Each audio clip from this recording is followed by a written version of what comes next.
ঘরের মাঠ কিংবা পরের মাঠ, আগে ব্যাটিং কিংবা পরে ব্যাটিং, টস জেতা কিংবা টস হারা, একাদশে পরিবর্তন কিংবা কৌশলে পরিবর্তন, এমনকি সুনীল নারিনকে সিজনে প্রথমবারের মতো ওপেনিংয়ে পাঠানো, এমনকি ক্যামেরন গ্রিনের অন্ততপক্ষে পেস বোলিং অলরাউন্ডারের রোলটা নেয়া, এমনকি এই ক্যামেরন গ্রিনকে 6 নম্বরে ব্যাটিং করতে পাঠানো, এমনকি প্রতিপক্ষকে 200-র মধ্যে আটকে রাখা, কিছুতেই কিছু হচ্ছে না।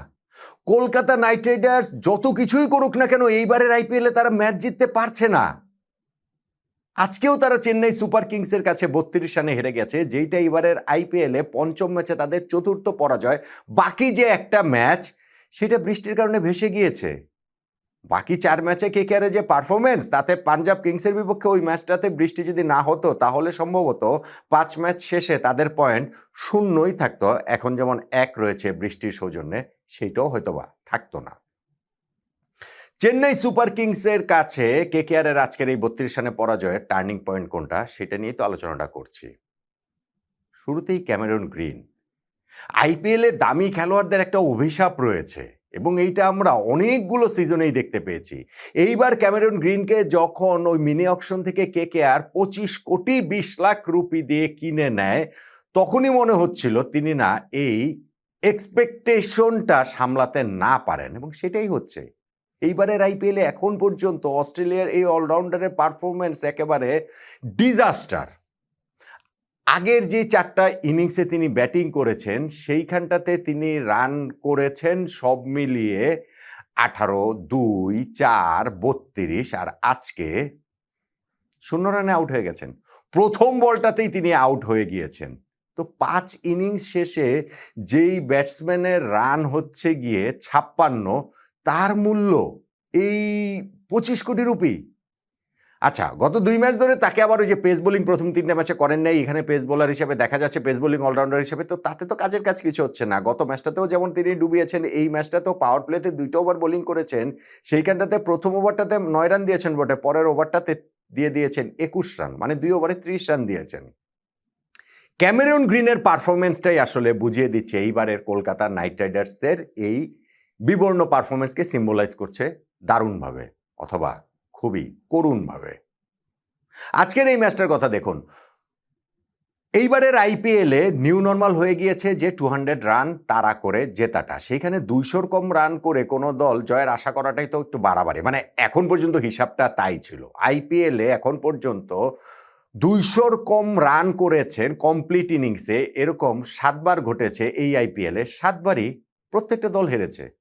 200-র কম রান করে তারা কিভাবে জিতবে? যারা রান তারা করেছে প্রত্যেকটা দলে জিতেছে। ফলে আজকে যখন সিএসকে 192 রানে আটকে রেখেছে কেকেআর, তখন তো তারা জয়ের আশাটা করতেই পারত, কিন্তু সেই জয়ের মতো জায়গাতেই তারা যেতে পারেনি। পাওয়ার প্লেতে তারা করেছে মাত্র 36 রান, হারিয়ে ফেলেছে 2 উইকেট, শুরুতেই আউট হয়ে গেছেন 1 রান করে ফিন অ্যালেন। সুনীল নারিনকে বলছিলাম যে সিজনে প্রথমবারের মতো ওপেন করতে পাঠানো হয়েছে এবং তিনি একটা লাইফ পেয়েছিলেন, তাও 17 বলে 24-এর বেশি করতে পারেননি। আজিঙ্কা রাহানে এবং অগ্রেশ রঘুবংশী এসে তারা ওই টুকটুক করে ব্যাটিং করা শুরু করলেন। ভাই, 193 রান তো টার্গেট, ওই রানটা তো করতে হবে। পাওয়ার প্লেতে যদি মাত্র 36 রান হয়, তাহলে তো ওই 193 রানকেও অনেক বড় দেখায়। হ্যাঁ, এই দুজনের পার্টনারশিপটা হয়েছিল, তারা সামনে এগিয়ে নিয়ে যাচ্ছিলেন, কিন্তু যখন এটা এক্সিলারেট করবেন, যখন হচ্ছে গিয়ে রান এবং বলের ব্যবধানটা কমিয়ে আনবেন, যখন আস্কিং রেটটাকে নিজেদের সাধ্যসীমার মধ্যে নিয়ে আসবেন, ওই সময় কলকাতা নাইট রাইডার্সের ইনিংসের উপর দিয়ে একটা ঝড় বয়ে যায়। 2 উইকেটে 79 থেকে তারায়া অল অফ এ সাডেন পরিণত হয় 6 উইকেটে 90 রানে, অর্থাৎ 11 রান তুলতে তারা 4-4টা উইকেট হারিয়ে ফেলে।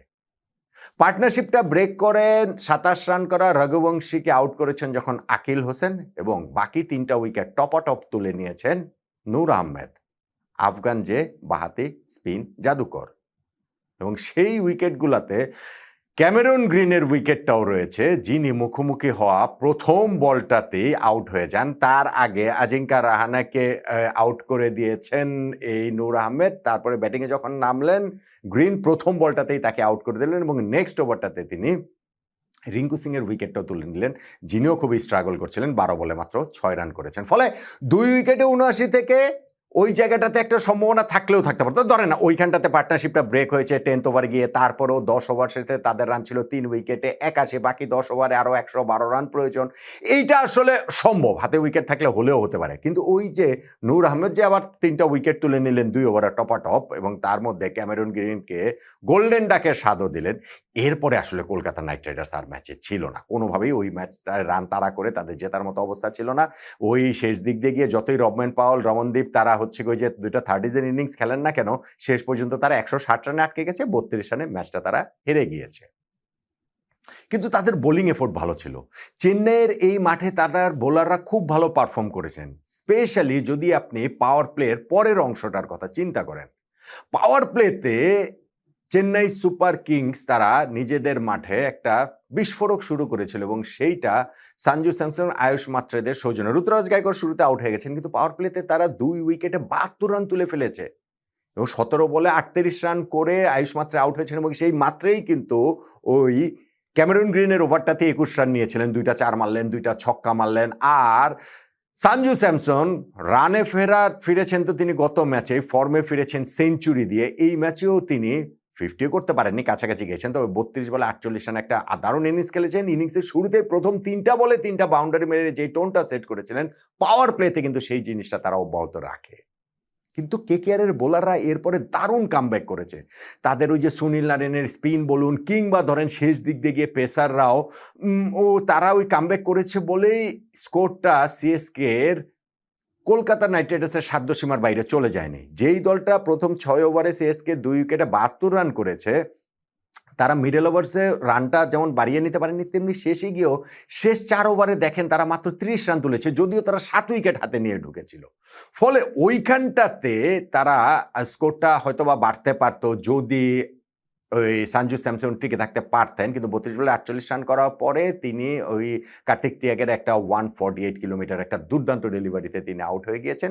পরের দিকে গিয়ে ব্রেভিস কত 41 করেছেন, ওইখানটাতে টুকটাক আরও কন্ট্রিবিউশন রয়েছে, কিন্তু তাদের স্কোরটা কেকেআরের সাধ্যসীমায় ছিল।